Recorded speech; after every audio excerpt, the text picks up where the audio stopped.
Halo semuanya, selamat datang kembali di channel Alur Cerita ini.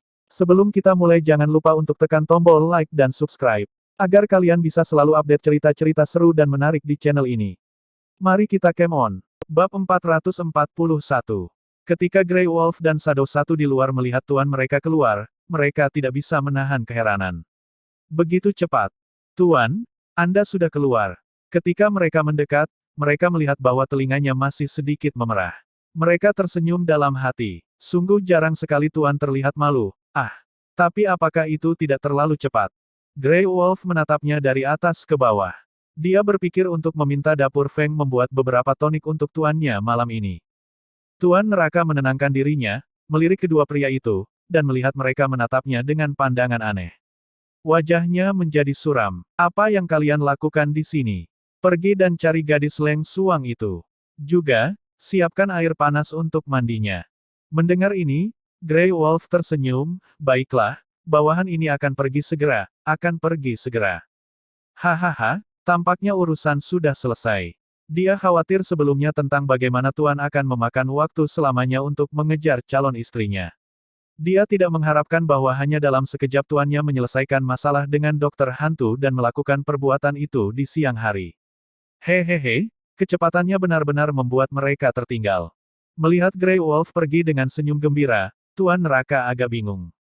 Namun, dia pikir Grey Wolf selalu aneh dan tidak memperhatikannya lagi. Dia memberitahu bayangan satu, ambil beberapa barang dari cincin ruang dan temani Tuan ini untuk bertemu kepala keluarga Feng. Baik, Shadow satu menjawab dengan hormat. Dia mengambil hadiah yang sudah dipersiapkan dari ruang penyimpanan, memegangnya di tangannya, dan mengikuti Tuan ke ruangan Feng Xiao. Sepanjang jalan, orang-orang di kediaman Feng dengan hormat memberi salam kepada Tuan Neraka. Mereka semua tahu bahwa pria berjubah hitam itu telah menghancurkan monster tua yang sudah tingkat kelahiran jiwa. Selain itu, jika bukan karena dia, kediaman Feng mereka pasti akan menderita bencana besar hari ini. Orang-orang itu juga mengakui bahwa dia adalah tamu terhormat mereka yang tidak boleh dianggap remeh. Di sana, seseorang juga telah melaporkan kepada Feng Xiao tentang Tuan Neraka. Jadi ketika Feng Xiao mendengar bahwa Tuan Neraka datang berkunjung, dia tidak menolak untuk menemuinya tetapi mengundangnya masuk. Pintu ruangan terbuka. Feng Xiao terkejut saat pria berjubah hitam masuk. Itu adalah seorang pria berusia 20-an dengan aura berwibawa yang kuat dan tegas. Jenis kualitas megah itu membuatnya, yang telah bertemu dengan berbagai tokoh luar biasa, merasa kagum. Apa pria yang tak tertandingi, megah, dan tampan. Penampilannya sempurna, fiturnya eksotis, setiap bagian sepertinya diukir oleh surga. Seorang pria seperti itu, dengan keindahan yang seperti makhluk surgawi, temperamen megah, dan mendominasi seperti raja atau dewa di surga tertinggi. Dia begitu mulia sehingga membuat orang tidak berani menatapnya langsung. Pada saat ini, bahkan dia agak gugup di depannya karena sikap berwibawa Tuan Neraka. Namun, dia tidak tahu bahwa Tuan Neraka bahkan lebih gugup daripada dia. Karena gugupnya, tubuhnya terus mengeluarkan keringat dingin. Wajahnya agak kaku sehingga ketika dia mencoba menunjukkan ekspresi senyum dan melunakkan citranya, dia tidak bisa melakukannya. Itu membuatnya semakin gugup. Akhirnya, wajah tampannya menjadi dingin dan kaku seperti orang yang menderita kelumpuhan saraf wajah. Astaga, pada saat ini, telapak tangannya berkeringat karena ketegangan yang berlebihan. Feng Xiao ini adalah calon mertuanya. Ini adalah pertama kalinya dia bertemu calon ayah mertuanya ini. Ketegangan dan kecemasannya melebihi pemahaman orang luar. Shadow satu, yang membawa hadiah di belakangnya, menyadari bahwa tuannya gugup ketika melihat tubuhnya menjadi kaku. Ekspresi Feng Xiao juga menunjukkan kegugupan, dia hanya berdiri di sana diam seperti melupakan bahwa dia sedang menerima tamu. Shadow satu tahu bahwa pasti dia telah terkejut oleh kehadiran megah tuannya. Selain itu, kultivasi Tuan begitu tinggi dan dia memiliki status yang terhormat.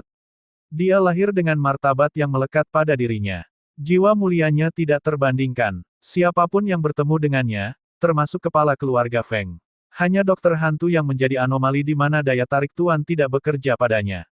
Sebagai pengawal pribadi Tuan, Shadow satu tahu bagaimana mengatasi situasi saat ini, jadi dia maju dengan hadiah-hadiah tersebut. Patriark Feng, ini adalah Tuan saya. Kami datang ke kediaman Anda hari ini dengan tujuan tertentu. Ini adalah simbol hormat Tuan saya, tolong terimalah dengan baik. Pada saat itu, Tuan Neraka memberi hormat sebagai generasi muda dan berkata, saya selalu ingin mengunjungi Anda, tetapi saya hanya memiliki kesempatan hari ini. Jika generasi muda telah bersikap tidak sopan dengan cara apapun, mohon jangan tersinggung, Paman Feng. Mendengar kata-kata, Paman Feng, wajah Feng Xiao tersenyum. Dia juga sangat puas dengan salam sopan dari pemuda ini. Seketika itu juga, kegugupannya lenyap dan sikap tenangnya sebagai kepala keluarga dipulihkan.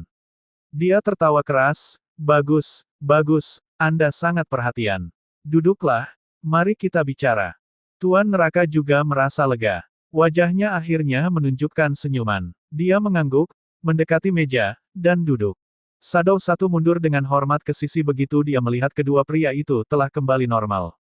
Leng Hua datang dengan teh dan kemudian berdiri di belakang Feng Xiao. Dia melihat pria berjubah hitam itu dengan rasa ingin tahu. Bagaimana saya seharusnya memanggil Anda? Tanya Feng Xiao. Silakan panggil saya Mohan, Paman Feng, jawab Tuan Neraka dengan lembut. Oh, jadi Anda Mohan. Feng Xiao mengangguk, memandangnya, dan bertanya lagi, bagaimana Anda mengenal Little Jiu kami? Mengapa saya tidak pernah mendengar tentang Anda dari Little Jiu? Dia heran mengapa putrinya tidak pernah menyebutkan pria yang sangat bagus ini. Itu tidak seharusnya terjadi. Saya pertama kali bertemu dengannya di jalan ketika Tuan Neraka mulai bercerita tentang pertemuan dan kenalannya dengan Feng Jiu. Tentu saja, dia menghilangkan niatnya dan hanya mengatakan hal-hal baik. Dia tidak menyebutkan bahwa dia membawanya pergi. Meskipun mereka bertemu untuk pertama kalinya, mereka membicarakan banyak topik. Semakin mereka berbicara, semakin baik mereka saling memahami satu sama lain. Shadow satu dan Leng Hua yang berdiri di samping mereka hanya bisa melempar pandang. Feng Jiu, yang telah selesai mandi, mendengarkan laporan Leng Xuang bahwa Tuan Neraka pergi ke ruangan ayahnya. Dia agak terkejut. Apa yang dia lakukan di ruangan ayahnya? Apakah dia takut diusir? Namun, dia tidak memiliki mood untuk berurusan dengan Tuan Neraka pada saat ini.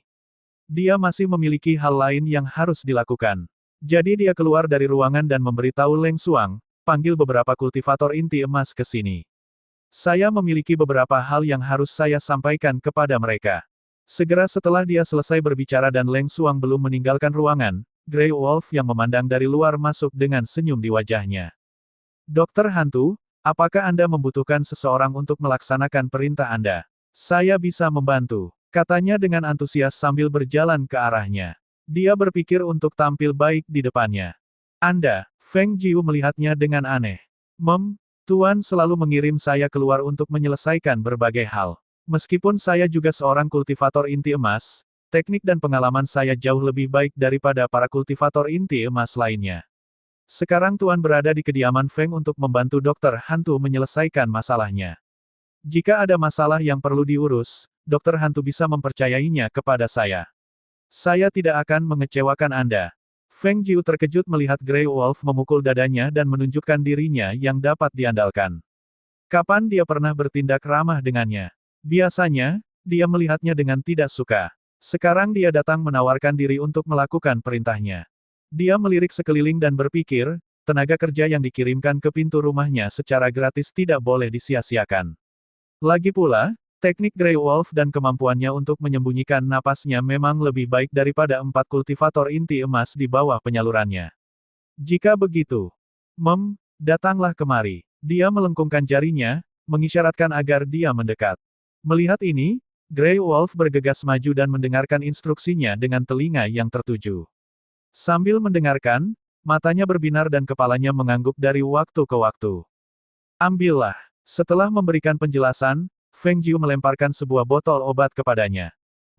Dokter Hantu, jangan khawatir dan serahkan masalah ini kepada saya. Dia tersenyum lebar dan menggosok-gosokkan tangannya dengan antusias. Jangan panggil saya Dokter Hantu karena saya belum mengungkapkan identitas ini. Ya, maka saya akan memanggil Anda. Dia ingin memanggilnya Nyonya, tetapi setelah berpikir sejenak, semua wanita itu cengeng. Tuan belum mengirimkan hadiah pertunangan apapun, jadi tidak tepat untuk memanggilnya Nyonya. Oleh karena itu, dia beralih ke topik lain. Saya akan memanggil Anda Nona.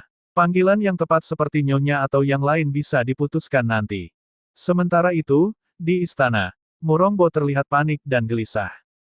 Orang-orang dari negara Green Galop pulang dengan tangan hampa. Mereka dikalahkan dan melarikan diri. Ada juga monster tua yang tulangnya hancur berantakan dan ketika dia mencoba melarikan diri menggunakan jiwa muda, jiwanya ditelan bulat-bulat oleh seekor binatang buas. Serangkaian berita ini membuatnya berkeringat dingin. Sejak kembali, dia telah berjalan-jalan di ruang utama, berpikir ke sana kemari, mencoba mencari cara untuk memperbaikinya. Dia tidak pernah berpikir bahwa kekuatan keluarga Feng akan begitu luar biasa. Mereka berani menghadapi orang-orang dari negara Green Gallop. Bagaimana mereka berani menyerang mereka tanpa takut akan kekuatan yang luar biasa dari negara kelas 6 itu? Jenis hasil ini tidak terpikirkan baginya. Dia ingin menangkap Feng Xiao yang tidak sadarkan diri sementara delegasi negara Green Gallop datang dengan lamaran pernikahan di gerbang utama dan penjaga Feng di pertahanan. Tujuannya adalah untuk mengancam Feng Qingge agar menyerahkan kedaulatan pengawal Feng dan kemudian menggunakan pendapatan mereka untuk tujuannya sendiri. Meskipun dia mengandalkan pengawal Feng yang menghadapi negara Green Gallop di luar, dia tidak mengharapkan bahwa masih ada 8 pengawal ahli bela diri Feng di dalam ruangan Feng Xiao. Tapi Feng Qingge memang menempatkan penjaga ketat di sekitar orang yang cacat dan tidak sadarkan diri itu. Dia bahkan pergi sejauh itu untuk menempatkan 8 pengawal ahli bela diri Feng yang membela ruangan Feng Xiao. Baru setelah dia memikirkan pengikutnya yang datang untuk melaporkan berita, wajahnya menjadi berwibawa lagi. Bagaimana mungkin ada 4 kultivator inti emas yang menjaga kediaman Feng? Dia tidak menyadari berapa banyak kekuatan lain yang menjaga keluarga ini yang seharusnya berada di ambang kehancuran. Dia pikir bahwa kediaman Feng adalah daging lemak untuk disembelih dengan Patriark Feng yang hilang dan Feng Xiao tidak sadarkan diri. Tidak terduga, kediaman Feng memiliki pertahanan yang tidak dapat ditembus. Itu seperti pedang yang baru diasah, siap memotong musuh kapan saja. Apa yang harus dilakukan? Apakah mereka akan mencurigai saya? Bisiknya, dia merasa ragu. Dia awalnya berpikir bisa membawa kembali Feng Xiao, tapi tak terduga pertahanan ruangan hanya terlalu kuat dan orang-orang yang dikirimnya untuk mengambil Feng Xiao bahkan tidak berhasil melangkah setengah langkah menuju ruangan. Untungnya, kecuali beberapa korban, tidak ada saksi hidup dari pihaknya yang tertangkap. Mungkin, mereka tidak akan mencurigainya. Benar, mereka tidak memiliki alasan untuk mencurigai saya dan tidak ada bukti. Saya tidak perlu takut. Dia mengambil napas dalam-dalam, mencoba meredakan suasana tegang dan takutnya. Dia duduk di kursi naga seolah-olah seluruh kekuatannya telah hilang. Dia telah berjalan ke sana kemari dalam suasana tegang. Namun sekarang, ketika dia duduk, dia merasa tidak bisa berdiri dengan tangan dan kakinya basah kuyup oleh keringat dingin. Setelah waktu yang lama, dia memanggil, dan seorang pria berpakaian hitam muncul di ruang. Tuan, pria berpakaian hitam itu memberi salam dengan hormat. Bawa kembali beberapa ahli bela diri yang mengawal pangeran ketiga. Perkuat pertahanan di istana ini. Dia menyuruh dengan tenang. Setelah dia merasa lebih tenang, otaknya mulai bekerja lagi. Awalnya dia khawatir Yisuan akan pergi ke kediaman Feng hari ini untuk menghalangi rencananya, jadi dia mengirim beberapa ahli bela diri untuk mengawasinya saat dipenjarakan di rumahnya, untuk mencegahnya pergi dan merusak rencananya. Untungnya, dia telah mengirim sekelompok penjaga. Jika tidak, dia takut tidak akan mampu menghadapi serangkaian hal hari ini. Baik. Pria berpakaian hitam itu menjawab dan segera meninggalkan ruangan. Murongbo memikirkan dengan mendalam. Dia bertanya-tanya tentang pria yang disebut Hell's Lord. Mengapa bahkan orang-orang Green Gallop Country takut padanya? Kekuatannya cukup untuk membunuh monster tua jiwa. Pada akhirnya, apa asal-usulnya? Apa yang terjadi di kediaman Feng menyebar dengan cepat di seluruh kota bulan berkabut. Meskipun Murong Yisuan tidak bisa meninggalkan istananya, dia juga telah mendengar berita tersebut. Dia duduk di paviliun di dalam kediamannya, menatap arah kediaman Feng dengan ekspresi yang rumit. Apakah dia membunuh Nas Chen Sol? Apakah pria itu yang dia cintai? Jika tidak, dia adalah cinta pria itu. Dari mana dia tahu orang seperti itu? Apakah mereka bertemu saat dia pergi untuk sementara waktu? Dia teringat kata-katanya bahwa tidak mungkin baginya untuk bersama dengannya. Suatu saat, dia bahkan berpikir dengan polos bahwa selama tingkat kultivasi mencapai tingkat tertentu, dia pasti akan berhasil menarik perhatiannya, tapi sekarang. Aku takut itu tidak akan pernah terjadi. Dia tersenyum getir dan berbisik pelan. Dia terlihat sepi dan kesepian. Mungkin dia tidak mencintainya sebanyak yang dia kira. Jika tidak, mengapa dia tidak mencoba pergi setelah ayahnya memerintahkan orang untuk menjaga istananya? Sebenarnya, dia sangat tahu bahwa ada banyak hal yang tidak bisa dia miliki secara bersamaan. Jika dipaksa memilih antara dia dan keluarga Murongnya, dia akan dengan tegas memilih untuk menyelamatkan keluarganya, bukan untuk mengguncang fondasi negaranya, dan tidak memberikan alasan bagi Green Gallop Country untuk menghancurkan negaranya. Pilihan ini telah menentukan dia untuk kehilangannya selamanya. Tuan, orang-orang penguasa telah mundur. Seorang penjaga berpakaian hitam datang di belakangnya dan memberikan laporan. Murong Yisuan diam. Dia duduk diam tanpa membuka mulut. Penjaga di belakangnya tidak bergerak atau pergi, seolah ragu-ragu tentang sesuatu. Setelah beberapa waktu berlalu, Murong Yisuan bertanya, apakah ada yang lain? Penjaga kemudian berbicara, hari ini, ketika Pangeran Mahkota Green Gallop Country berkonfrontasi dengan orang-orang Miss Feng, penguasa mengirim orang untuk menyusup ke ruangan depan kediaman Kepala Feng dari pintu belakang. Namun, ada 8 penjaga ahli bela diri di ruangan tersebut. Orang-orang penguasa tidak berhasil dan mereka melarikan diri setelah melukai beberapa orang. Setelah mendengar ini, Murong Yisuan tiba-tiba berbalik dengan mata yang merah darah dan menggenggam erat tinjunya. Dia tidak bisa menahan kemarahannya. Mystic Cloud Translations. Dia ingin menghancurkan kerajaan yang leluhur Murong bangun selama ratusan tahun. Suara dan geraman giginya menunjukkan kemarahannya yang luar biasa. Dia tidak bisa membayangkan maupun memahami mengapa ayahnya melakukannya. Keluarga Feng telah menjadi penjaga keluarga Murong mereka selama berabad-abad. Mereka tidak hanya menjaga keluarga Murong, tetapi juga kerajaan Sun Glory. Sekarang, tiba-tiba dia ingin menghancurkan keluarga itu dengan tangan sendiri sekali lagi. Dia berdiri dengan marah dan melangkah ke istana dengan satu ayunan lengan. Tanpa menyiapkan kereta, dia langsung terbang dan tiba di istana dalam waktu kurang dari waktu yang diperlukan untuk membakar sebatang dupa. Ketika dia sampai di istana, dia langsung menuju ke aula dan melihat Murong Bo, yang sedang berbicara dengan beberapa ahli bela diri tentang sesuatu yang tidak dia ketahui. Murong Yisuan menurunkan wajahnya dan berteriak dengan marah, apa yang sebenarnya kau inginkan? Apakah kau ingin merusak semua ini sebelum menyerah? Apakah kau pikir tidak ada yang tahu apa yang kau lakukan? Ketika Murong Bo mendengar apa yang dikatakannya, wajahnya menjadi muram, dia mengangkat tangannya untuk memberi isyarat kepada semua orang di dalam aula istana untuk mundur.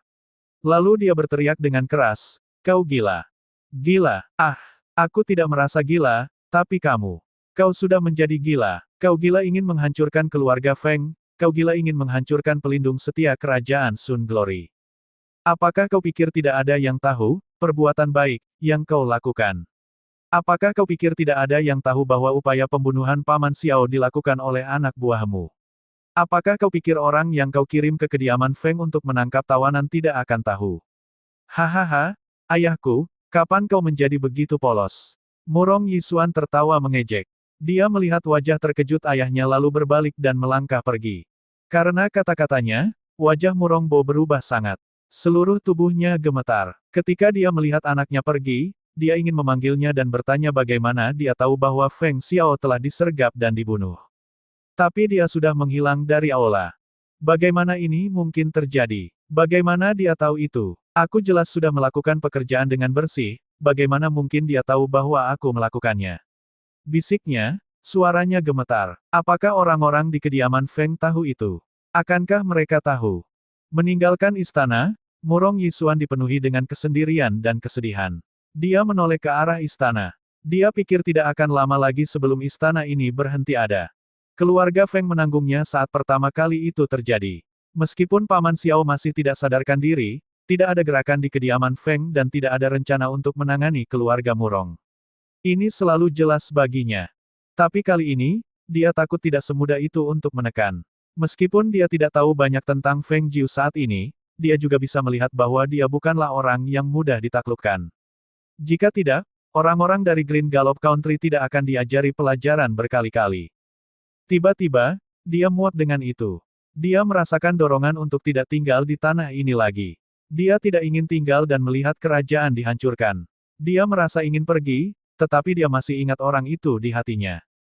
Pada awalnya, dia ingin melihatnya lagi di kediaman Feng, tapi dia memikirkan apa yang telah dilakukan ayahnya.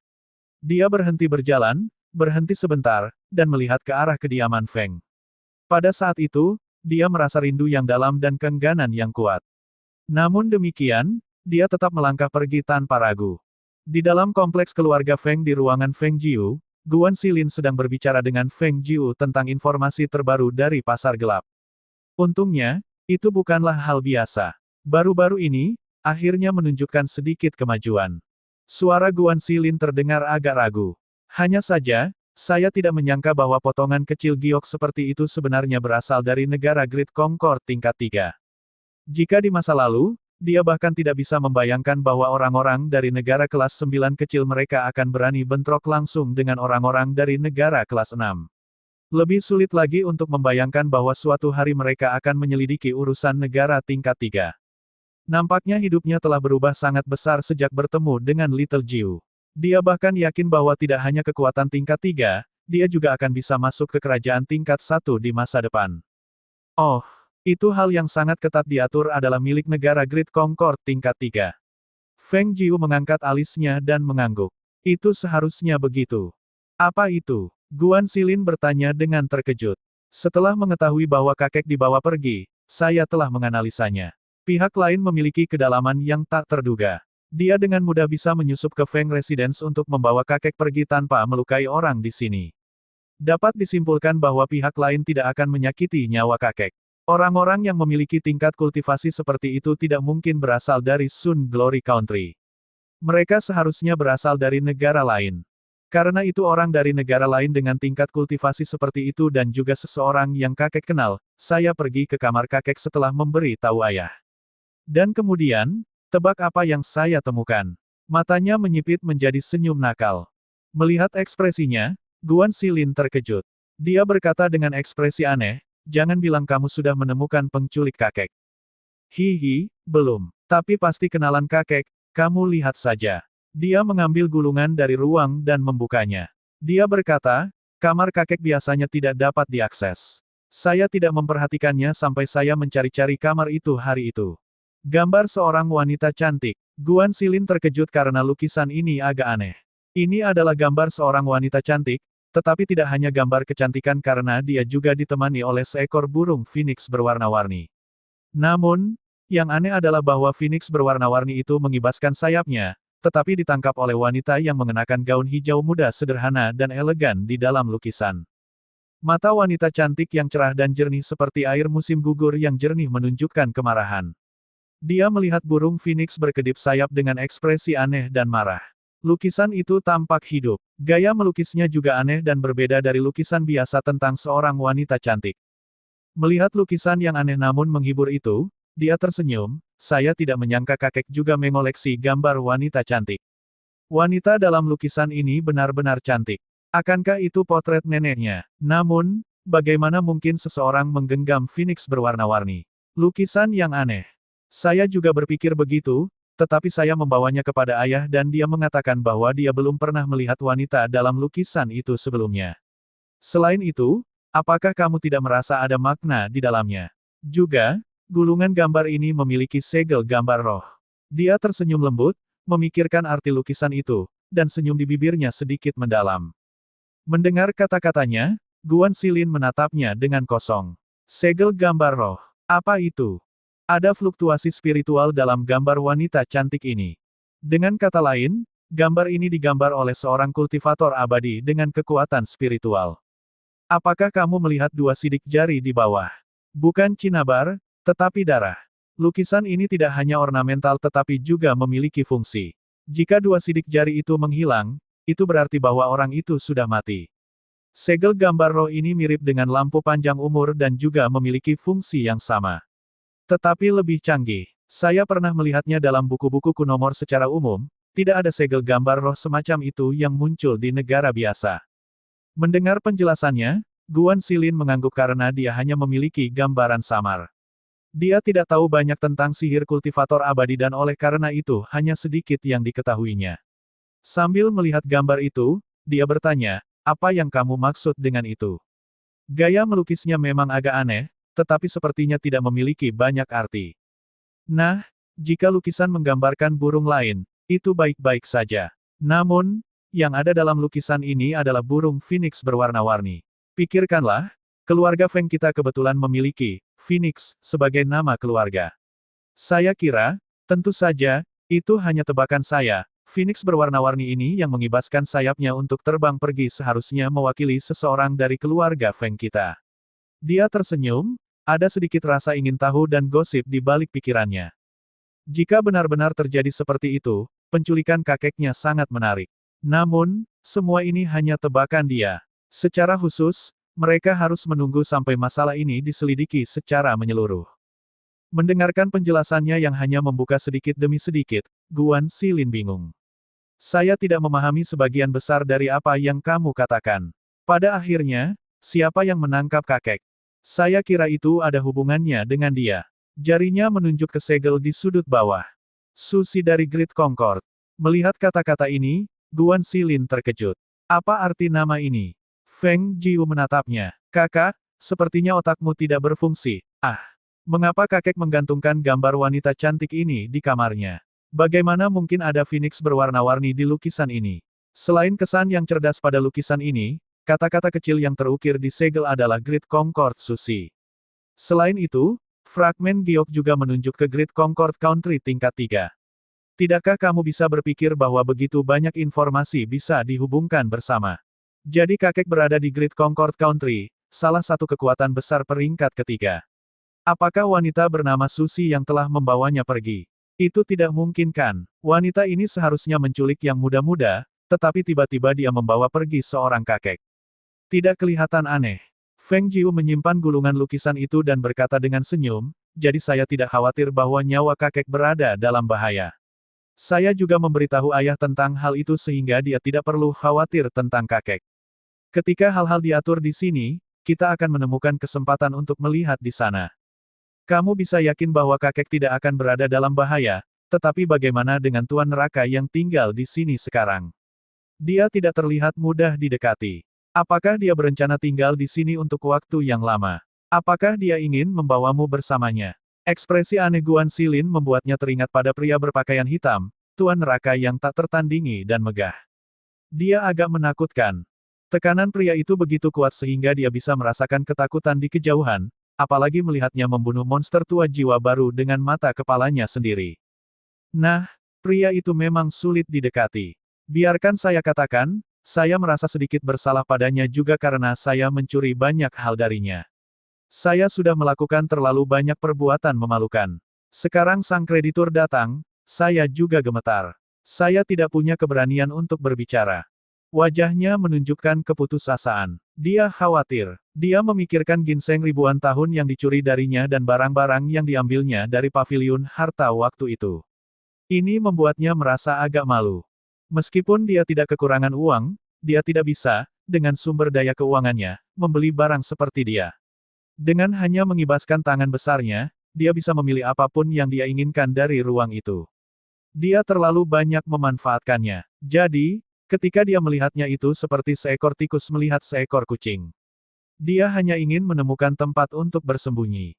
I heard them say that he went to his adoptive father's courtyard. They appear to have been talking till now. Mereka baru saja bertemu, apakah mereka benar-benar punya begitu banyak hal untuk dibicarakan? Ketika dia berbicara, dia melihat sosok dalam jubah hitam memegang tangannya saat berjalan ke arah ini. Guan Xilin melihat dan berkata, datang.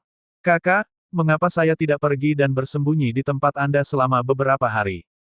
Guan Xilin melihatnya sejenak dan berkata, lebih baik jika kamu tidak pergi. Saya datang sejauh ini untuk mencari kamu, kamu tidak bisa menyembunyikan diri dari saya.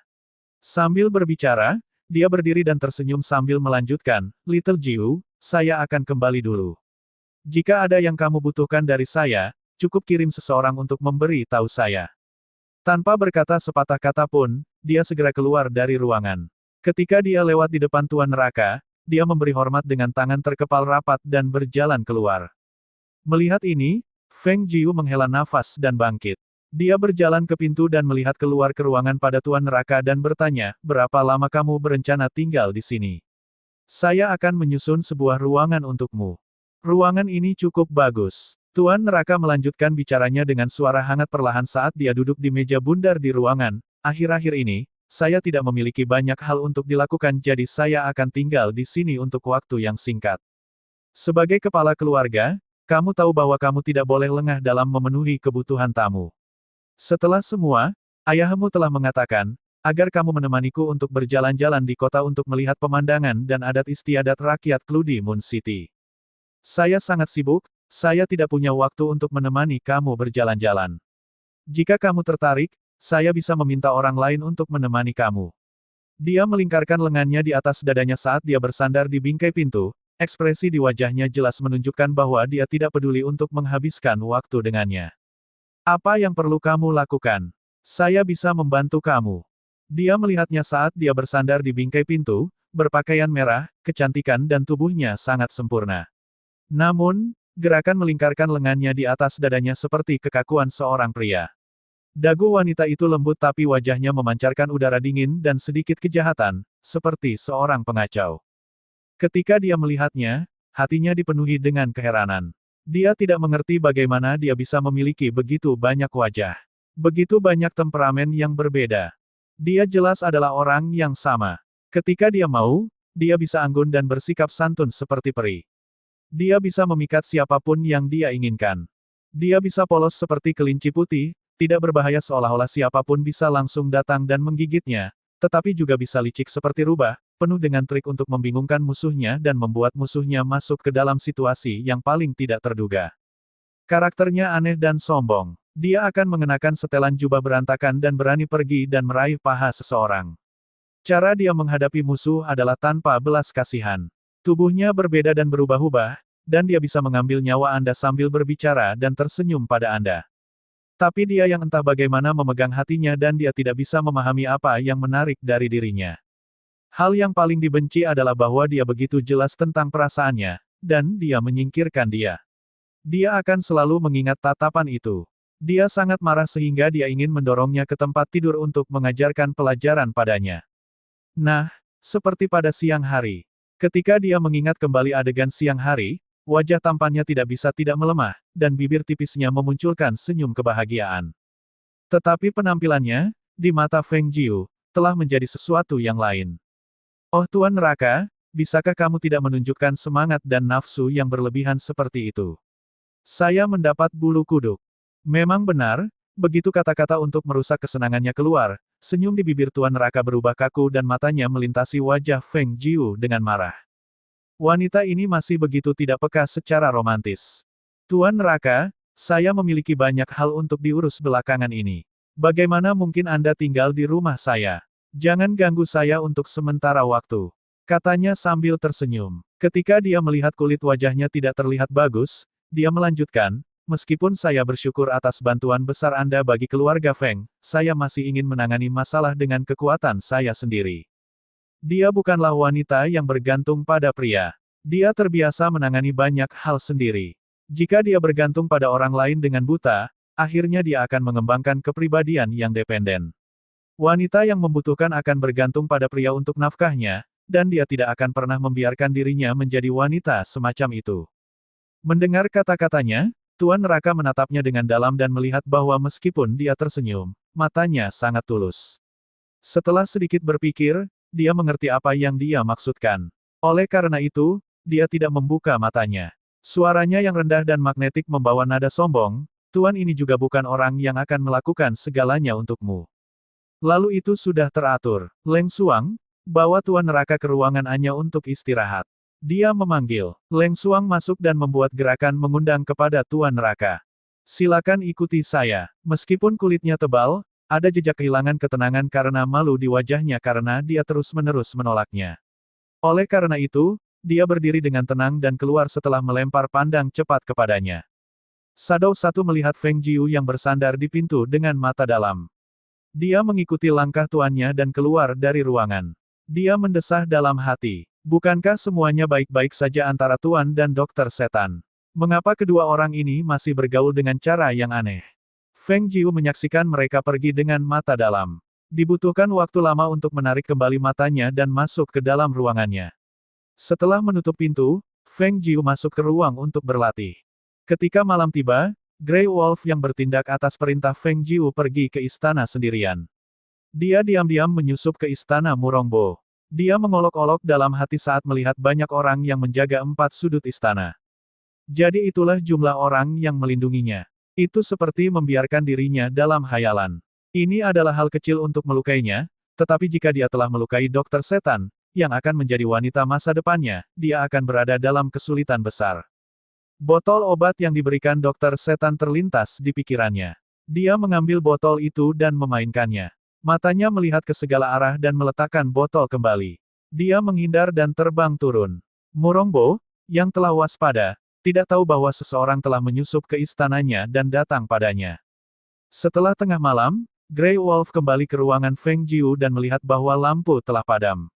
Dia harus kembali ke tuannya terlebih dahulu. Sebelum masuk ke ruangan, dia melihat Shadow satu di ruangan yang melemparkan pandangan kepadanya dan bertanya, "Kemana kamu pergi?"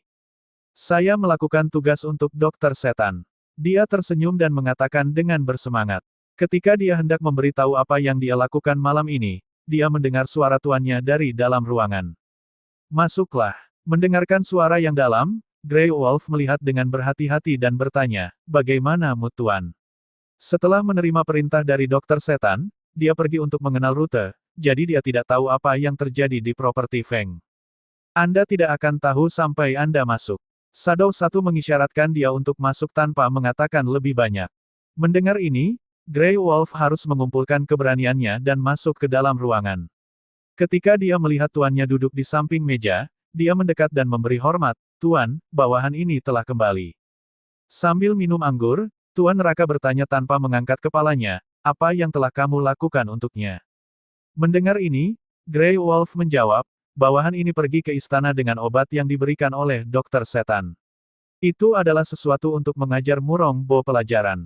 Tidak untuk membunuhnya." Dia mengangkat alisnya. Dia pikir dia tahu Murong Bo menggunakan cara licik dan akan membunuhnya, tetapi tampaknya sebaliknya. Dia menggelengkan kepalanya. "Tidak, Dokter Setan memberitahu saya bahwa saya tidak perlu mengambil nyawanya. Dia punya beberapa cara untuk membuat hidupnya lebih buruk dari kematian.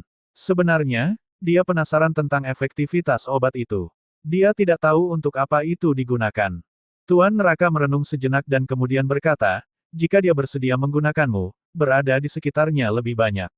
Jika dia memerintahkanmu untuk melakukan sesuatu, selesaikan dengan baik dari awal hingga akhir untuknya." Mendengar ini, Grey Wolf terkejut, tetapi masih menjawab, "Ya." Tarik diri. "Ya," dia menjawab dan keluar dari ruangan, bingung. Aneh. Mengapa Tuan terdengar aneh? Apa yang tampaknya salah? Apakah dia kembali marah dari tempat Dokter Setan? Keesokan paginya, dia datang ke ruangan Feng Jiu lebih awal dan menunggu. Tak terduga, dia sama sekali tidak bangun pagi, tetapi membuka pintu dan keluar mendekati tengah hari. "Setan, Nona, saya melakukan apa yang kamu katakan semalam. Aku akan datang dan memberitahumu, tetapi aku tidak mengganggu istirahatmu saat aku melihatmu mematikan lampu awal." Dia tersenyum lebar. Dia melihatnya berpakaian putih hari ini dan merasa bahwa dia memiliki gaya sendiri, baik dalam pakaian putih maupun merah. Namun, seberapa cantik pun, hanya dia yang pantas bagi tuannya, dan hanya kepribadiannya yang eksentrik dan aneh yang bisa mengelola tuannya. Dia hanya tidak punya ide, apa yang dilakukannya untuk membuat tuannya marah kemarin. Dia bertanya kepada Shadow satu cukup lama semalam, tetapi dia menolak untuk mengatakan apapun. Itu membuatnya sangat penasaran dan tidak bisa tidur dengan nyenyak. Apakah ada orang di sekitarnya yang terkejut? Feng Jiu bertanya saat dia berjalan ke meja dan duduk. "Tidak, saya memperhatikannya dengan seksama selama beberapa waktu sebelum saya membunuh seorang pria yang melayani di sisinya dan menggantikannya. Dia bahkan tidak tahu bahwa saya berjalan di sampingnya untuk membawanya teh dan air. Tapi Murong Bo tidak terlihat terlalu baik. Saya kira dia sudah ketakutan setengah mati setelah dia pulang. Dengan keahliannya, itu terlalu mudah untuk melakukannya.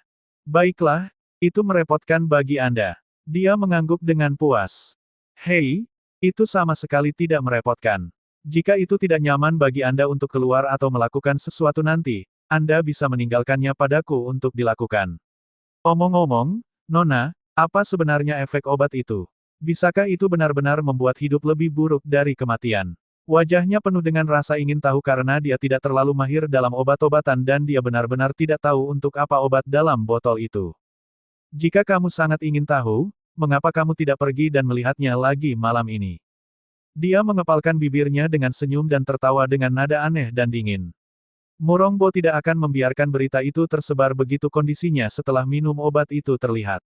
Tetapi kertas tidak bisa menyembunyikan api, dan masalah ini tidak akan tertutup untuk waktu yang lama. Sebenarnya saya ingin melihat bagaimana dia menangani keluarga Feng saya.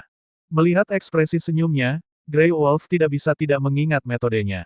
Dia memikirkan apa yang dia alami secara pribadi dan tubuhnya gemetar. Dia berpikir di dalam hati. Bahkan tanpa melihatnya, dia tahu bahwa Murongbo akan menderita secara mengerikan dan belum mati. Sama persis seperti yang dipikirkan oleh serigala abu-abu, istana kekaisaran sedang ribut.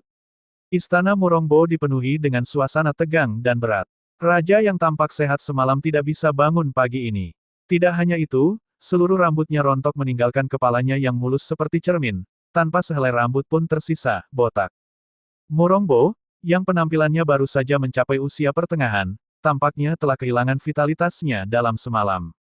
Hanya dalam satu malam, dia dengan cepat menjadi tua dari seorang pria parubaya berusia 40-an menjadi seorang lanjut usia berusia 50-an. Kulit di seluruh tubuhnya dan wajahnya layu dan kering seolah-olah semua kelembapannya telah tersedot habis. Yang paling mengejutkan adalah bahwa kultivasinya juga turun dari level leluhur bela diri menjadi guru bela diri dalam semalam. Perubahan mendadak ini bagi Guru Es sehingga tidak ada yang bisa menemukan alasan untuk itu dan tidak ada yang bisa menyembuhkannya. Ini membuat Murongbo terkejut ke ekstrim. Jika kalian tidak bisa menemukan penyebabnya, aku akan membunuh kalian semua. Dia berteriak marah dan menendang seorang dokter yang berlutut di depannya. Dokter itu tidak berani menghindar dan menerima tendangan itu. Dia duduk di tanah dan mengelap keringat dingin. Itu tidak masuk akal. Dalam semalam, rambut penguasa itu rontok dan dia menjadi benar-benar botak, kekuatannya juga turun satu tingkat. Namun, penurunan ini tidak tampak berhenti. Semua kondisinya terus menurun. Jangka hidupnya, kultivasinya, atau vitalitasnya, semuanya memudar. Ini membuat setiap orang dari mereka, yang belum pernah melihat situasi semacam ini, gemetar dan jatuh ke dalam kepanikan. Itu satu hal jika hanya satu orang yang tidak bisa mendiagnosisnya. Tetapi jika sekelompok orang tidak bisa mendiagnosisnya, maka itu adalah penyakit yang tidak memiliki nama. Apakah itu disebabkan oleh kecemasan penguasa? Kalau tidak, bagaimana bisa ini terjadi tanpa alasan sama sekali? Seorang pria tua yang berlutut di sampingnya menenangkan dirinya dan berkata dengan tenang, "Penguasa, tolong hentikan kemarahan Anda. Dari diagnosis saya, penguasa tidak menunjukkan tanda-tanda keracunan. Nadi penguasa juga normal. Ini terjadi begitu tiba-tiba mungkin karena penguasa cemas tentang urusan negara. Mungkin tubuh penguasa akan pulih secara bertahap begitu penguasa meredakan semua kecemasannya." Pulih secara bertahap. Wajah Murongbo muram, matanya dipenuhi dengan ketakutan yang tidak tersembunyi. Dia mengutuk mereka dengan suara gemetar, "Kalian semua sampah. Tidakkah kalian melihat saya menjadi tua dan kultivasi saya turun setiap saat? Pulih. Haruskah saya duduk dan menunggu kematian saya?" Para dokter itu, lebih dari 12 orang, tidak berani menjawab.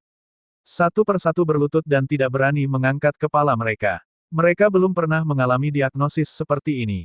Bagaimana mereka bisa mengobatinya? Penguasa, lebih baik mengirimkan perintah kekaisaran untuk mencari tahu keberadaan dokter setan. Dengan keterampilan medis dokter setan, dia pasti akan bisa mengobati penyakit penguasa. Seorang dokter berani menyarankan. "Pergi kalian semua. Keluar dari sini, semua kalian. Kalian semua tidak berguna."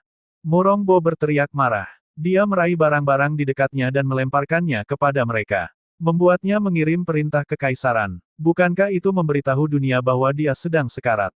Pada saat itu, tak perlu dikatakan, negara lain akan datang dan menyerbu wilayahnya. Tidak akan ada yang tersisa untuk penerusnya. Semua harus memiliki penyebab. Tidak mungkin sesuatu terjadi seperti ini tanpa alasan sama sekali. Pasti ada penyebabnya. Biarkan saya berpikir. Biarkan saya lihat. Dia memaksa dirinya untuk tenang. Dia memikirkan apa yang telah dia lakukan, apa yang telah dia makan dan sentuh dari kemarin hingga hari ini. Namun, ketakutannya begitu besar sehingga dia tidak bisa tenang dan berpikir dengan cermat. Namun, dia bisa yakin bahwa masalah ini benar-benar terkait dengan keluarga Feng. Pasti mereka. Ketika dia memikirkan ini, hatinya gemetar dan tiba-tiba dia berteriak, "Orang-orang, datang. Orang-orang, datang." Seorang penjaga berpakaian hitam datang menyergap. Dia tidak berani mengangkat kepala dan berlutut dengan hormat di satu lutut, Tuan. Pergi, segera pergi ke rumah putra dan panggil Yi Xuan untukku. Dia mencoba menenangkan diri, tetapi suaranya yang gemetar masih mengkhianati ketakutannya. Ya, pria berpakaian hitam menjawab dan segera pergi. Itu pasti mereka. Tetapi kapan mereka mulai? Saya dikelilingi oleh pembantu setia saya. Dia berbisik dengan panik. Ketika dia mulai berbicara, suaranya patah. Seolah-olah dia tiba-tiba ingat sesuatu, dia berteriak dengan eratnya menggenggam tinjunya, "Orang-orang, datang! Orang-orang, datang!" Petik 2. Beberapa pria berpakaian hitam masuk dan mendengarkan suara gemetarannya. Periksa jumlah orang segera, lihat apakah ada yang kurang. Cepat, sekarang juga. Petik 2. Ya, orang-orang itu menjawab dengan cepat dan mundur. Mereka semua pergi memeriksa dengan seksama. Ketika satu orang hilang, orang yang menghitung terkejut dan menghitung lagi. Setelah dikonfirmasi, mereka segera melaporkannya kembali padanya. Penguasa, kami kekurangan satu orang. Memang, itu terjadi seperti itu. Dia mundur beberapa langkah dan wajahnya penuh dengan teror. Pada saat ini, pengawal bayangan yang dikirim ke rumah putra kembali dan melaporkan, "Penguasa, menurut orang-orang di rumah putra, putra ketiga tidak kembali ke istana kemarin. Orang-orang yang mereka kirim ke kota tidak dapat menemukan keberadaannya. Mereka di gerbang kota mengatakan bahwa mereka melihat putra ketiga meninggalkan kota dan tidak tahu kemana dia pergi." Mendengar ini, Murong Bo lumpuh di tanah dan pikirannya kosong. Pada saat ini, orang tua itu seolah-olah tumbuh lebih tua 10 tahun. Dia duduk di tanah dan memandang ke depan dengan hampa, tidak bisa bicara untuk waktu yang lama. Orang-orang di istana saling menatap dengan kebingungan dan mundur dengan diam-diam. Meskipun Murongbo ingin menutupi berita itu, desas-desus bahwa dia secara bertahap kehilangan kultivasinya dan wajahnya secara bertahap menjadi tua, juga berita tentang Murong Yi Xuan yang pergi secara bertahap tersebar. Setelah mendengar berita ini, kota bulan berawan yang tidak bisa dianggap sebagai kota yang aman dan aman mulai bergerak lagi. Di dalam rumah Feng, di ruangan tempat Hell's Lord tinggal. Aku bilang padamu, kamu tidak tahu betapa ketakutannya aku saat melihat pemandangan itu. Aku hampir tidak bisa menahan teriakan ketakutan. Kamu tidak bisa membayangkan bahwa orang yang baik-baik saja hari sebelumnya menjadi seorang pria tua berusia 50 atau 60 tahun keesokan harinya. Grey Wolf bercerita kepada Shadow satu di ruangan, yang paling mengerikan adalah bahwa kultivasinya hancur dan secara bertahap menghilang. Itu akan membuat orang-orang roboh. Dia telah mencapai tingkat leluhur bela diri setelah bekerja keras untuk itu selama puluhan tahun. Dia hancur seperti ini dalam satu hari. Tes. Tentu saja, obat dokter setan luar biasa, jadi tidak ada yang boleh menghina dokter setan. Ketika Shadow satu mendengar ini, matanya berkilau. Dia tentu pernah melihat keterampilan dokter setan, tetapi dia tidak mengharapkan bahwa ada obat aneh yang akan membuat orang tua dari hari ke hari. Kekuatan kultivasinya juga secara bertahap menghilang. Itu membuat hidup menjadi lebih buruk daripada kematian. Orang akan hidup dalam ketakutan dan kepanikan ekstrim. Metode seperti itu akan membuat hidup seseorang menjadi lebih buruk daripada kematian, bahkan lebih buruk daripada mati oleh pedang. Tapi aku yang memberinya obat botak. Awalnya aku ingin membunuhnya, tetapi ketika aku memikirkan dokter setan, aku tidak bisa melakukannya. Dia berkata dengan sedikit penyesalan bahwa dia akan membuang Murong Bo dengan pedang. Segera setelah suaranya turun, dia tiba-tiba menoleh ke arah kamar dan bertanya dengan suara pelan, "Apa yang terjadi pada Tuan selama 2 hari ini? Apakah dia terus-menerus tinggal di dalam ruangan dan tidak pernah keluar?" Ketika ia mendengar ucapan serigala abu-abu, Shadow satu mengambil sekilas pandang ke arah kamar dan berbisik, "Aku pikir Tuan sedang menunggu sampai dokter setan selesai dengan urusannya dan memikirkan dia lagi." Ketika Tuan dalam suasana hati buruk, bawahannya tegang. Hanya Grey Wolf yang berani melompat-lompat dengan senang hati 2 hari ini. Dia bahkan tidak berani tertawa. Menunggu sampai dokter setan memikirkan Tuan.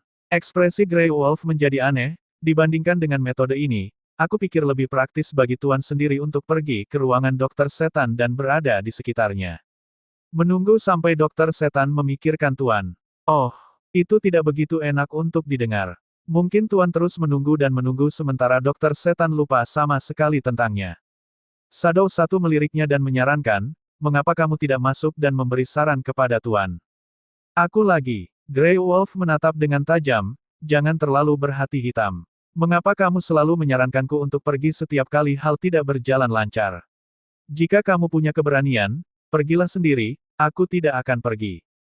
Jika kamu tidak pergi ke Tuan, kamu bisa pergi ke dokter setan.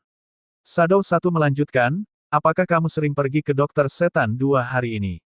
Katakan lebih banyak hal baik tentang Tuan di depannya dan ingatkannya sehingga dia mungkin datang.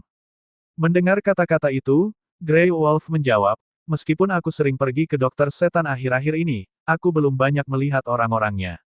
Sepertinya dia sibuk dengan banyak hal. Selain itu, dia tidak memerintahkan pengawal Feng untuk melakukan beberapa hal, atau bahkan keluar dari kamarnya, atau membiarkan orang mengganggunya. Bahkan jika aku ingin mengatakan beberapa hal baik untuk Tuan, aku tidak punya kesempatan. Seolah mengingat sesuatu, dia bertanya. Tidakkah Tuan berbicara baik-baik dengan kepala keluarga Feng? Mengapa dia tidak pergi ke sana 2 hari terakhir ini? Sangat penting untuk memiliki hubungan baik dengan calon mertua. Apalagi, jarang bagi mereka untuk tinggal di rumah Feng. Mereka tidak boleh melewatkan kesempatan seperti itu. Kepala keluarga Feng masuk ke dalam pengasingan untuk berlatih 2 hari terakhir ini. Tuan tentu tidak ingin mengganggunya. Jawab bayangan 1. Oh, begitu. Grey Wolf mengangguk, memikirkannya, dan berkata, maka aku akan pergi ke dokter setan dan melihat-lihat. Sarankan kepada Tuan untuk tidak terus-menerus tinggal di dalam ruangan dan berlatih. Sekarang bahwa kita tinggal di rumah Feng, kita harus memanfaatkan kesempatan. Sambil berbicara, dia pergi ke Feng Jiu untuk melihat situasinya. Di dalam ruangan, Hell's Lord tidak berlatih tetapi mendengarkan percakapan mereka. Dia berpikir, dia sudah datang begitu jauh ke sini, sekarang dia masih harus menyeret dirinya sendiri di depannya. Wanita itu masih sangat romantis. Tetapi, bukankah dia sudah tahu itu sudah lama? Apa yang sebenarnya ingin dia lakukan tentangnya? Mungkin semakin serius dia dan semakin jarang dia pergi melihatnya, semakin bahagia dia akan menjadi. Ketika dia memikirkannya, matanya dalam dan dia mendengus, Jadi kamu ingin meninggalkan Lord ini sendiri. Kamu tidak punya kesempatan. Setelah dia memutuskan, dia bangkit dan keluar dari pintu. Ketika Shadow 1 melihatnya keluar, dia segera melangkah maju dan memberi hormat, Tuan. Hell's Lord menjawab dan berjalan keluar dengan langkah mantap. Ketika dia mencapai ruangan Feng Jiu, dia bertemu dengan Grey Wolf yang sedang kembali. Tuan, Nona Feng tidak berada di ruangannya. Aku dengar dia pergi ke belakang gunung. Mendengar itu, matanya yang hitam berkilau dengan kejutan. Belakang gunung. Apakah semua pengawal Feng pensiun ke belakang gunung baru-baru ini? Apa yang dia lakukan di sana? Bawahan ini tidak terlalu jelas, tetapi 2 hari terakhir ini bawahan ini melihat dia memberitahu pengawal Feng sesuatu dari waktu ke waktu. Dia juga diam-diam memobilisasi beberapa pasukan di kota bulan berawan, seolah-olah sesuatu akan terjadi. Mendengar ini, Hell's Lord berdiri diam-diam sejenak lalu berjalan ke belakang gunung. Apa yang telah dilakukannya tanpa bantuan darinya? Setelah mengenalnya begitu lama, seharusnya dia sudah tahu bahwa dia adalah orang yang begitu tegar. Dia menangani urusan di tangannya sendiri dan memikulnya sendiri. Jika begitu, tidak apa-apa juga baginya untuk berdiri menonton di sisinya. Selain itu, dunia ini begitu besar, jumlah orang yang lebih kuat darinya sangat banyak. Dia adalah orang yang ingin keluar dari negara kecil kelas 9 ini. Mustahil baginya untuk melindunginya setiap saat. Jika selalu melindunginya, dia takut bahwa dia akan menderita lebih banyak kesulitan di masa depan. Dengan pikiran-pikiran ini berputar di dalam kepalanya, Hell's Lord menguncupkan bibirnya yang tipis dan matanya yang gelap berubah suram. Dia tidak bisa mengekspresikan perasaan yang tidak enak ini. Sementara itu, di belakang gunung. Pada saat ini, Feng Jiu memanggil semua pengawal Feng di depannya untuk pertama kalinya. Ini juga pertama kalinya Feng Jiu memiliki mereka muncul seperti ini di depannya. Melihat pengawal di depannya, dan 8 pemimpin tim yang berdiri di depan setiap tim, dia berbicara dengan suara yang jelas dan dingin. Sejak saya mengambil alih pengawal Feng, ini adalah pertama kalinya mengumpulkan semua dari Anda di sini untuk berbicara. Setiap orang di sini telah dilatih oleh keluarga Feng dan dipilih sebagai pengawal terbaik. Beberapa dari Anda telah mengikuti ayah saya untuk membunuh ratusan musuh. Saya tidak pernah meragukan kesetiaan Anda, tetapi ketika kerumunan pengawal Feng mendengar kata, tetapi, keluar dari mulutnya dan kemudian berhenti tanpa melanjutkan pidatonya, mereka tidak bisa menahan napas mereka dan memusatkan perhatian mereka pada tubuhnya. Apa yang akan dia katakan selanjutnya? Mereka tidak memiliki pemahaman yang mendalam tentang tuan baru ini. Seseorang bahkan bisa mengatakan bahwa satu-satunya kesan yang dia berikan kepada mereka adalah di depan gerbang rumah Feng hari itu. Setelah Patriark Feng dan kepala keluarga Feng keduanya mengalami kecelakaan, mereka bahkan mempertanyakan kekuatannya di dalam hati mereka. Namun, setelah pertarungan dengan negara Galop Hijau, mereka tahu bahwa tuan mereka tidak begitu lemah dan tidak kompeten seperti yang dikatakan dunia luar. Sebaliknya, dia dengan tegas dan tegas membunuh pejabat tinggi pemerintah negara itu. Ini meninggalkan tanda yang dalam di pikiran mereka. Apakah orang yang berani melakukan itu akan lemah dan tidak kompeten? Oh, berhenti bercanda. Jika dia benar-benar lemah dan tidak kompeten, kapten tim mereka tidak akan menghormatinya sebagai tuan. Namun, sepertinya selain Luo Yu, kapten tim lainnya belum mengakui dia sebagai tuan. Dengan pikiran itu, mereka semua melihat kapten di depan mereka dengan pandangan aneh. Feng Jiu melirik kerumunan dan suaranya yang jelas dan dingin terdengar lagi. Tapi, saya membutuhkan Anda untuk mengakui saya sebagai tuan lagi. Bersumpah di depan langit dan bumi. Bersumpah setia hanya kepada saya dan tidak pernah mengkhianati keluarga Feng. Mendengar ini, semua orang terharu. Bersumpah di depan langit dan bumi.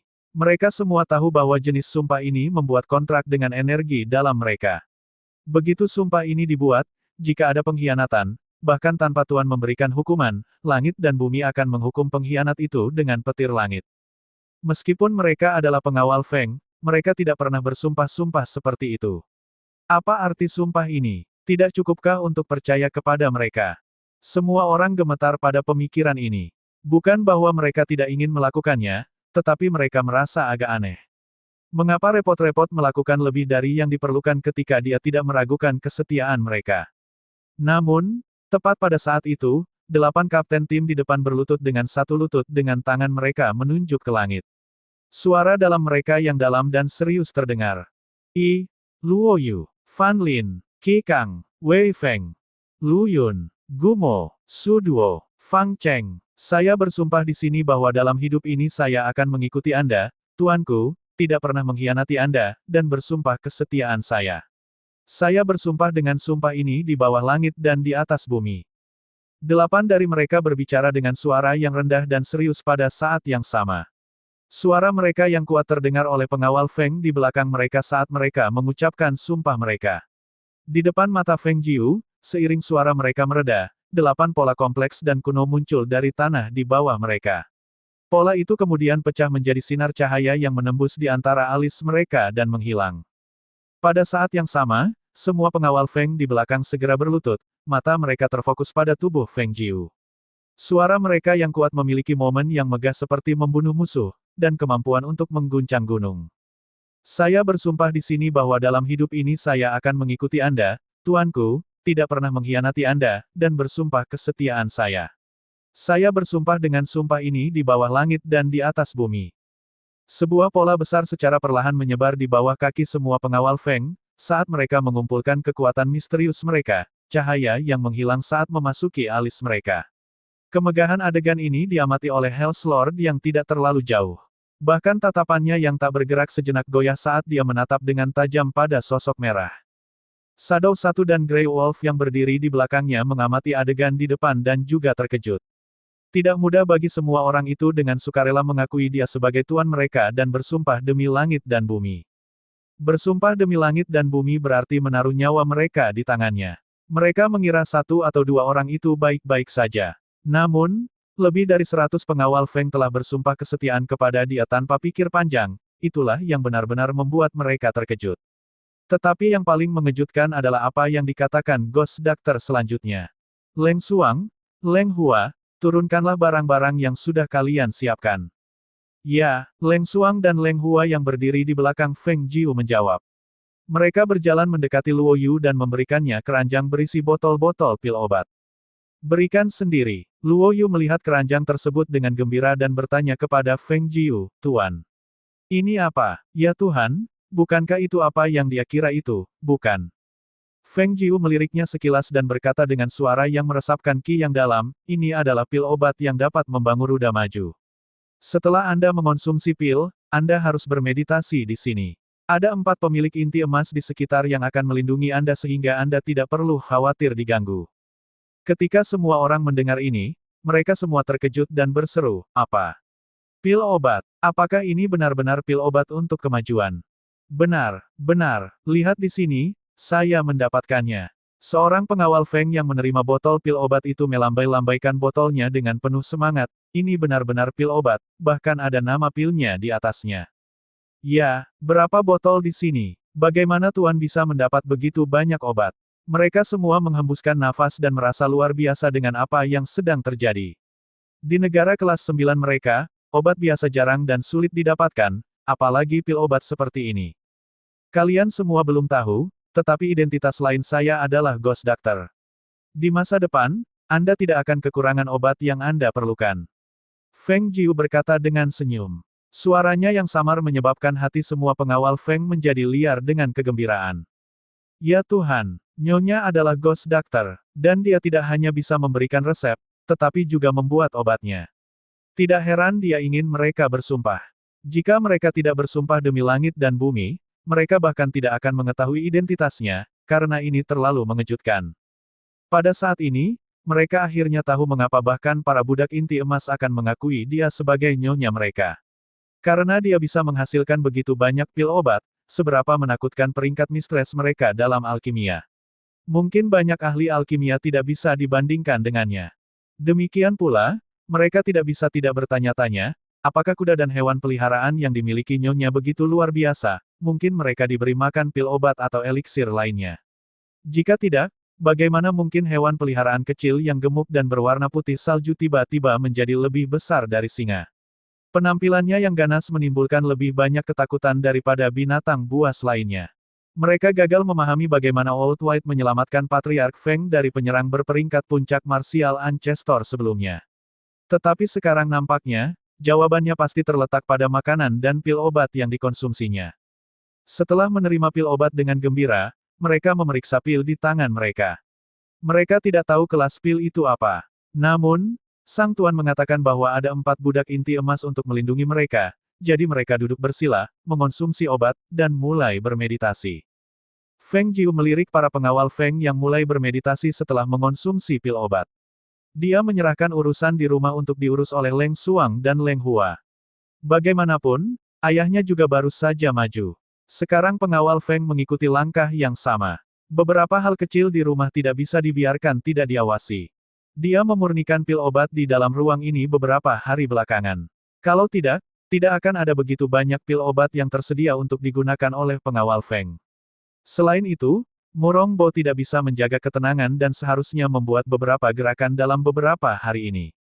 Saat dia berjalan, dia melihat 3 sosok dari jauh. Dia memalingkan pandangannya ke arah mereka dan senyum muncul di wajah cantiknya. Hell's Lord, mengapa kamu datang ke sini? Dia mendengar bahwa orang itu tidak keluar beberapa hari ini. Itu membuatnya berpikir dia akan terus dikurung di dalam ruangan itu. Tidak terduga, dia keluar hari ini. Sebenarnya, dia ingin memberitahunya untuk tetap di dalam ruangan selama beberapa hari lagi. Dia tidak tahan bagaimana dia memandangnya begitu provokatif. Dia takut bahwa suatu hari dia tidak bisa menahan diri untuk tidak melompat padanya dan memakannya. Hell's Lord tidak menyadari bahwa dia sangat berhati-hati. Ketika dia melihat wajahnya penuh senyuman dengan alisnya melengkung, dia sudah lama membuang jauh apa yang dikatakan padanya tentang dia di belakang pikirannya. Hatinya melonjak karena melihat wajahnya yang tersenyum. Meskipun begitu, dia masih mempertahankan sikap dingin dan acuh tak acuh. Dia meliriknya dengan acuh tak acuh dan melihat pemandangan di sekitarnya. Penguasa ini tidak punya apa-apa untuk dilakukan dan jadi berjalan-jalan ke belakang gunung, katanya. Oh, jadi begitulah. Kemudian silakan pergi, saya tidak akan mengganggu minat Anda. Dia mengangguk dengan senyum dan bersiap untuk pergi. Siapa tahu dia akan mendengar suara yang muram membawa nada kebencian. Penguasa ini tidak memiliki minat itu sekarang. Dia menarik lehernya kembali dan melihat ke tempat lain, berpura-pura tidak mendengarnya dan mulai menjauh. Dia meningkatkan langkahnya untuk melewati dia. Dia tidak ingin bersama pria ini. Grey Wolf dan Shadow Satu melihatnya menyelinap pergi dan berpura-pura tidak mendengarnya, dengan niat yang jelas untuk mengabaikan Sang Tuan. Mereka saling memandang dan sudut bibir mereka melengkung ke atas. Kemudian mereka melihat sosok sang tuan tiba-tiba meloncat dan menghalangi jalannya. Dia tidak punya waktu untuk berhenti tepat waktu dan berlari langsung ke dalam dekapannya. Melihat ini, mereka tersenyum lebar dan dengan hati-hati mundur. Feng Jiu menyentuh hidungnya dan melihat ke atas pada Hell's Lord. Dia tersenyum saat bertanya, Hell's Lord, ada apa?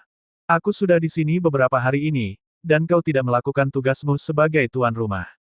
Bisakah kau tidak menghabiskan sehari bersamaku untuk jalan-jalan? Dia berkata dengan suara tenang sambil tatapan dalamnya menembus dirinya. Jika seseorang mendengarkan dengan saksama, mereka bisa mendengar kekesalan dalam suaranya, seperti suami yang mendapat dinginan. Oh, ini. Dia tersenyum licik, matanya yang gelap bergerak cepat, seperti dia telah memikirkan ide. Pada saat itu, dia menyelakunya dan mengancamnya dengan keras, kau berani memberi aku alasan lain. Ketika dia mendengar kata-kata itu, Feng Jiu mengerutkan bibirnya dan melirik ke arahnya. Dia kemudian melanjutkan dengan senyum, Hell's Lord, kau terlalu berpikir. Aku baru saja mau mengatakan bahwa aku akan pulang sekarang untuk mengganti pakaianku dan pergi keluar bersamamu. Ekspresinya langsung melunak. Dia melihat gaun merahnya dan berkata, pakaianmu cukup bagus. Apa yang dia implikasikan adalah bahwa, menurutnya, itu terlihat bagus, jadi dia tidak perlu mengganti. Bagaimana mungkin aku melakukannya? Aku akan menemani Hell's Lord pergi keluar, tentu saja aku harus mengganti dan menyegarkan diri. Jangan khawatir, aku tidak akan tidak muncul. Aku hanya akan kembali ke dalam untuk mengganti pakaianku. Aku tidak akan lama, tunggulah aku di ruang depan. Hell's Lord mengerutkan kening tapi tidak berkata apa-apa selain, aku akan menunggumu di ruangan. Dia telah ditipu begitu banyak kali, jadi dia merasa agak terkejut bahwa dia setuju untuk menemaninya begitu mudah kali ini. Baiklah, Feng Jiu menjawab dengan senyum dan masuk kembali dengan dia. Saat mereka menyaksikan dua orang tersebut pergi, Shadow 1 dan Grey Wolf saling melihat, dan Grey Wolf bertanya, apa yang menurutmu Ghost Doctor lakukan? Apakah dia benar-benar akan menemani Tuan untuk jalan-jalan? Mengapa saya merasa dia punya rencana aneh lagi? Apakah kau tidak mendengar Tuan mengatakan bahwa dia akan menunggunya di ruangannya? Dia mungkin tidak akan ditipu lagi. Shadow 1 menjawab sambil mengikuti dua orang di depan. Grey Wolf juga mengikuti mereka, tetapi di hatinya dia berpikir bahwa jika ada yang lain yang mengatakannya, dia tidak akan memikirkannya lebih banyak, tetapi perkataan Ghost Doctor sulit untuk tidak dipikirkan. Kembali di ruangan, Feng Jiu telah memesan segelas teh untuk disajikan kepada Hell's Lord saat dia masuk ke dalam kamar untuk berganti pakaian. Ketika Grey Wolf dan Shadow 1 datang berdiri di belakang tuan mereka, mereka menyadari bahwa sejak Ghost Doctor setuju untuk pergi jalan-jalan dengannya, ada senyum di wajahnya. Dia mungkin tidak menyadari betapa leganya dia sekarang dan bahwa kegembiraan itu terlihat di wajahnya. Sementara dia sedang minum tehnya, kepalanya terus melihat ke arah pintu kamar yang rapat. Itu membuat dua orang yang berdiri di belakangnya terdiam. Mereka merasa bahwa tuan mereka bertindak seperti anak kecil, begitu penuh kegembiraan sehingga tidak tahu bagaimana harus bertindak. Ghost Doctor hanya memberitahunya bahwa dia akan pergi jalan-jalan dengannya dan itu membuatnya begitu bersemangat. Bagaimana dia akan bereaksi ketika malam pernikahan mereka? Saat mereka memikirkannya, mereka tidak bisa tidak khawatir untuknya. Mereka telah berpikir bahwa hari itu di dalam ruangan, tuan mereka telah mendapatkan keunggulan atas Ghost Doctor. Tetapi setelah mengamati perilaku mereka satu sama lain selama beberapa hari terakhir, mereka bisa melihat bahwa tuan mereka tidak berhasil. Jika dia berhasil, bagaimana bisa dia berperilaku seperti itu? Memiliki tuan yang tidak emosional, itu memang sangat mengkhawatirkan bagi bawahannya. Saat dia menyaksikan tuannya selesai minum teh dan menuangkan lagi, sambil terus menatap pintu kamar tidur, Grey Wolf terbatuk dan melangkah maju. Sang tuan, Anda tidak perlu khawatir. Semakin lama Ghost Doctor mempersiapkan dirinya, menunjukkan seberapa pedulinya dia padamu. Bukankah begitu kata pepatah? Wanita berdandan untuk orang yang disukainya, dan semua ini untukmu, sang tuan. Jadi, mengapa dia bersikeras kembali untuk berganti hanya untuk pergi bersamamu? Mendengar ini, hati sang tuan berdebar, tangan yang memegang cangkir tehnya gemetar begitu ringan sehingga tidak terdengar. Matanya yang misterius berwarna hitam melihat ke arah kamar tidur dan bertanya-tanya diam-diam, apakah dia benar-benar berdandan untuknya? Ya, jika tidak, mengapa dia perlu berganti hanya untuk menemaninya berjalan-jalan? Wanita berdandan untuk orang yang disukainya, begitu kata pepatah, jadi, bisa jadi dia peduli padanya. Juga, wanita umumnya tidak mengatakan apa yang mereka maksudkan, bahkan jika mereka menyukai seseorang mereka tidak akan pernah mengakui itu. Nah, sekarang dia tahu. Saat dia memikirkan semua ini, hatinya tidak bisa tidak menantikan hal itu. Melihat Sang Tuan mendapatkan kembali ketenangannya yang biasa dan kepribadian yang acuh tak acuh, Grey Wolf tersenyum dan mundur. Dagunya terangkat ke depan seolah-olah mengatakan, apa? Saya cerdas kali ini. Saya mengatakan kata-kata yang paling disukai oleh Sang Tuan. Shadow satu meliriknya tetapi tidak berbicara. Mungkin kata-kata Grey Wolf memiliki dampak positif, karena mereka telah terus menunggu untuk beberapa waktu, dan Sang Tuan minum tehnya dengan semangat yang baik. Setelah sekian lama, pintu terbuka dan hatinya melonjak dan secara naluriah melihat pintu, hatinya penuh harapan. Namun, ketika melihat siapa yang keluar dari pintu itu, bibirnya tertutup erat, semua harapannya lenyap, hatinya tenggelam. Pandangannya berpindah dari Feng Jiu dan beralih ke Grey Wolf yang berdiri di belakangnya. Ketika Grey Wolf melihat Feng Jiu keluar dari ruangan, mulutnya terbuka dan ekspresinya terpesona, terutama ketika dia menyadari tatapan dingin yang dia terima dari Sang Tuan. Dia tidak bisa menahan gemetar saat suasana dingin mengelilinginya dan dia merasa hatinya tenggelam. Dia menatap dengan pahit pada Feng Jiu dan berkata, Miss Feng, mengapa kamu berganti pakaian seperti itu? Mengganti pakaiannya tidak masalah, tetapi apa yang salah dengan make-up-nya? Jika dia tahu akan seperti itu, dia akan tetap bungkam. Oh, apakah ini tidak cocok untukku? Feng Jiu menatap pakaian pria yang dipakainya, rambutnya diikat seperti anak bangsawan. Dia pikir dia terlihat cukup bagus. Pakaian itu cukup bagus. Namun, alis tebalmu tidak benar-benar cocok. Dia memiliki wajah yang cantik, tetapi dia bisa mengubahnya menjadi sesuatu yang konyol. Tidak hanya hati tuan mereka yang tenggelam, bahkan hatinya tenggelam saat melihatnya. Bagaimana mereka bisa pergi berjalan-jalan seperti itu? Apa pendapatmu? Dia tersenyum dan menatap Hell's Lord yang tanpa ekspresi dan menemukan bahwa wajahnya tampaknya sedikit tercipta. Hell's Lord menatapnya dan berkata dengan bibir tertutup rapat, jika kamu pikir itu bagus, maka itu baik. Hell's Lord mengenakan topengnya dan meninggalkan Residen Feng. Grey Wolf dan Shadow satu mengikutinya dari belakang. Sedangkan Feng Jiu diikuti hanya oleh Leng Hua karena Leng Suang tinggal di residen. Banyak orang keluar ke jalan.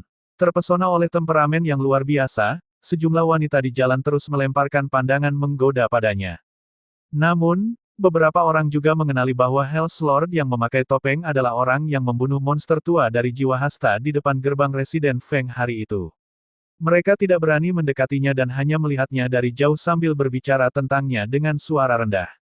Feng Jiu tidak memperhatikan semua pandangan dari rakyat jelata kota itu.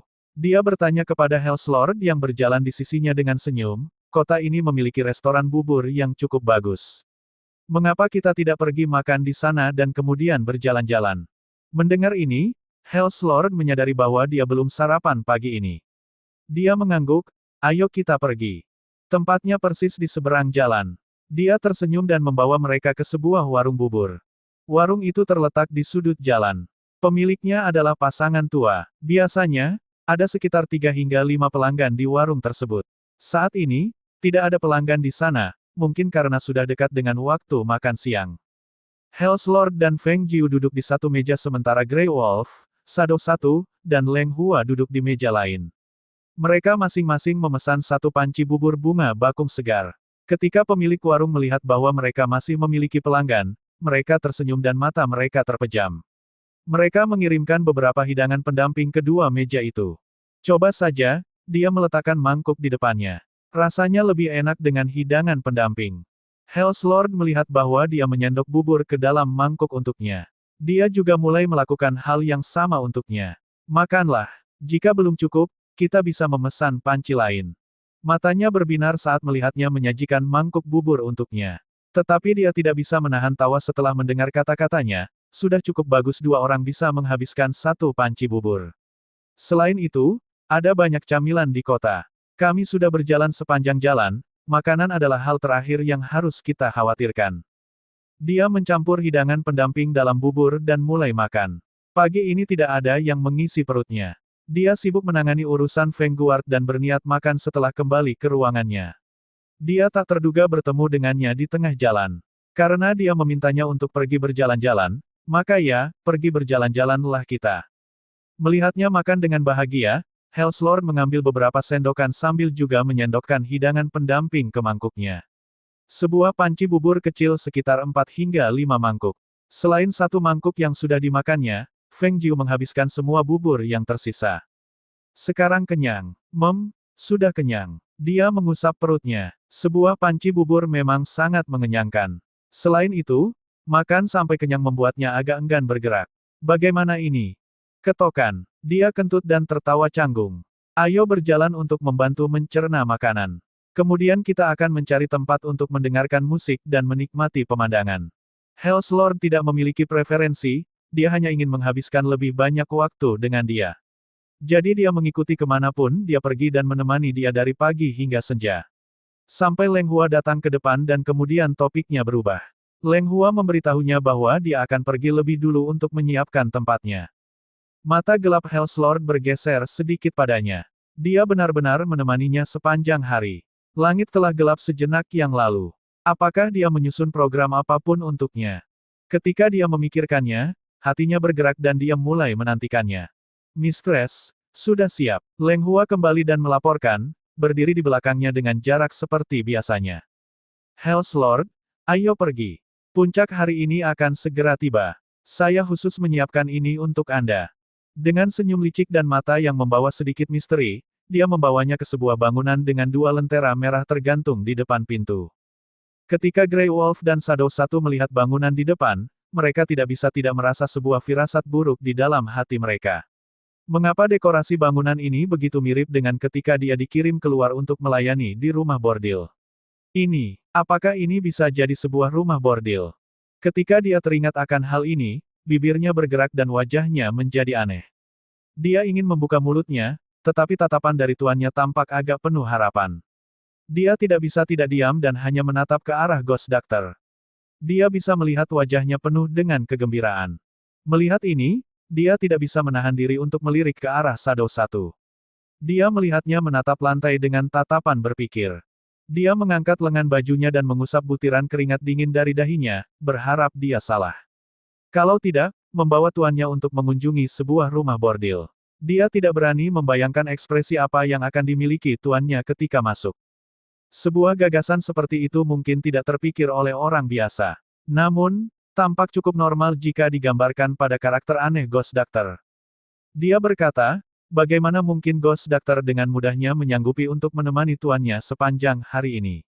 Ternyata, dia menyiapkan ini untuk tuannya. Apakah dia pikir jika dia mengirim beberapa wanita cantik ke tuannya, dia akan berhenti memikirkan dirinya?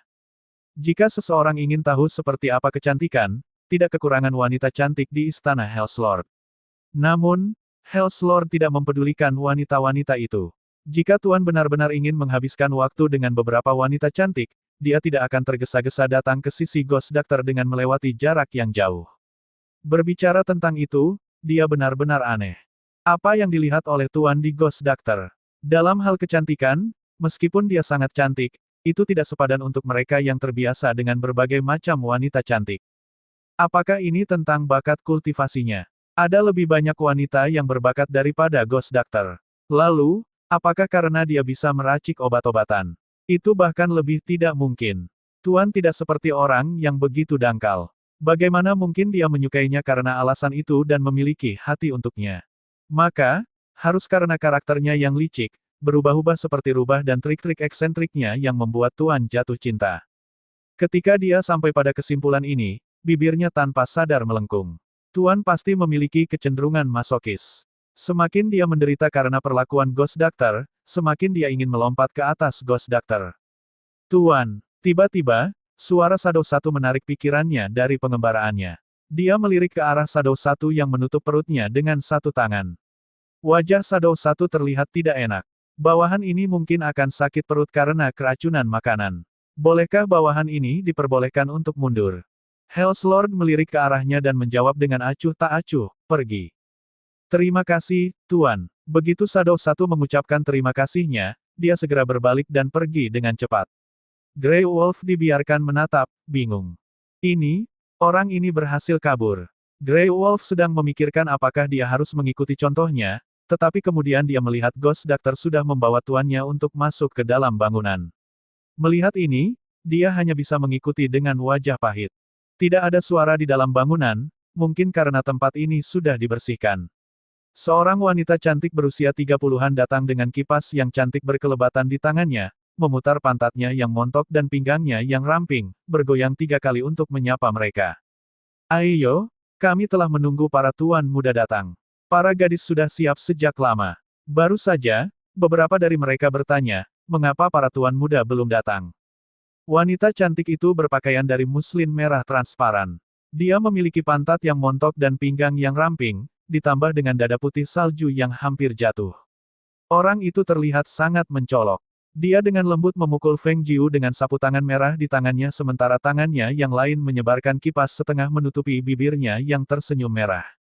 Suaranya membuat Grey Wolf yang berdiri di belakang Hell's Lord merasa bulu kuduknya merinding. Ini terlalu berlebihan.